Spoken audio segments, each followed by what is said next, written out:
Gale us No, with we your- do. All right. And Gary Precious, so. Well, let's first from background.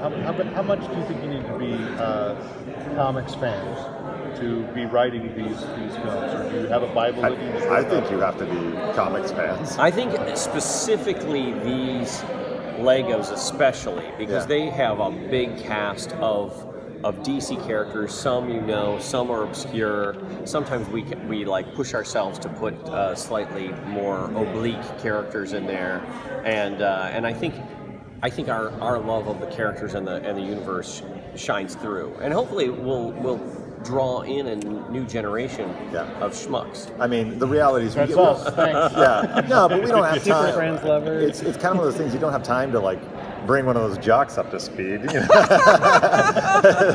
it just becomes inherently faster, because we all have a frame of reference. So all of us are total, growing Did fans. you, in preparing this, a character choice that was almost too deep? If you're going to go, you're talking about oblique which I've appreciated about these films. Yeah. Like, I can't believe you brought in this guy or this. No, it's never been that. It's always when you do animation, you think, we can do anything we want, and we can bring as many characters as we want. But it turns out like each of them costs money.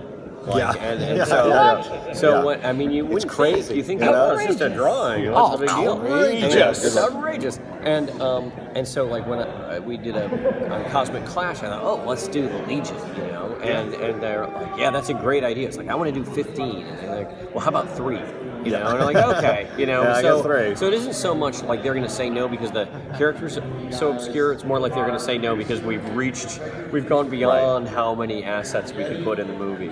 And it also is like, Lego has like things they want to put out too. They have like a toy line that like, we really want people to buy the Jessica Cruz. We really want people to buy the Lobo, which you're like, Lobo is a Lego? This is amazing. And obviously the intent of this movie is clear. It will convince people to go see the live action Lego Aquaman movie. Yes. Like, because otherwise they're like, be on the fence, but then they see our movie and they're like, I am all in. Yes. I am more Black Manta So it's a now. gate. You're responsible for all of that promotion. Yes, it's all right. on these That's right. shoulders.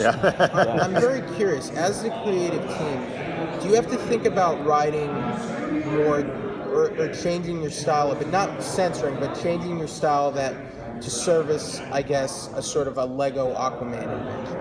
I mean, It isn't it's censoring. not like it's just a different medium. Like Right. and I don't think there's any big struggle in it. Right. It's just, at the outset, I think Jim and I together, like we really want to make things funny and silly, and this hits us right in the sweet spot. So maybe we can't do a couple of adult jokes, but we will in the room. But but when we put the script together, it's just our style is our style, and we cater that to the different projects. With this one, I don't know. It was very organic, just sitting in the room. It's very close to what we enjoy anyway. I mean, there's kind of you enjoy different things, and when you go to see a horror movie, you want to be scared, and so when you start writing that, you think, what scares me? Yeah.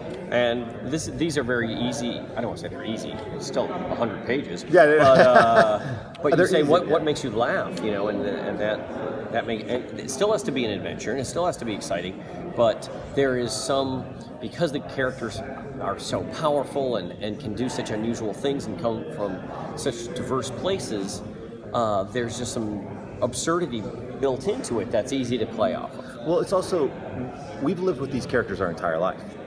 So, I mean, I don't know, if you're a comics fan, you have these thoughts, like, what would Aquaman do if he was on a planet with no water? Like, you play this out in your head, so when you sit down, you're like, I get to write it now? I thought about that 10 years ago. Yeah, even if you don't remember specifically thinking of it, you probably thought of it when you were a kid. Right. Right. What would Aquaman do here? Yeah, and one of our favorite gimmicks in this was using Aquaman as a divining rod. Yes. It's like the greatest. It's Yes, so, they hold him by the ankles, and he His vibrates Atlantean when biology, they point he him. goes toward the water. Yes. And that's true of all Atlanteans, but obviously ask first. Yeah. Don't just listen, pick if you're the guy. trapped with Jason Consent. Momoa. Let me ask you, you're talking about being a kid. What was the first exposure to Aquaman for you? Oh my gosh. Well, mine's absolutely the Super Friends, Saturday morning, 1974, and you love Aquaman. I mean, later on, you're like, Aquaman's dumb, Right. And we kind of played with that trope. But really, the first time you see, what do you do when you're a kid? You can't fly, really, and Right. they don't let you drive the Batmobile because you need a permit. And but you're in the pool all the time if you're lucky, Right, that was and my you're logic. and you're in a community pool. I don't think there's any kid who ever saw Super Friends who doesn't jump in the pool and imagine those sonar rings coming. Yeah. We can all make the sound almost as well as we make the Bionic Man sound. Yeah. But And he's not as snooty as Namor. You know? No, that's true.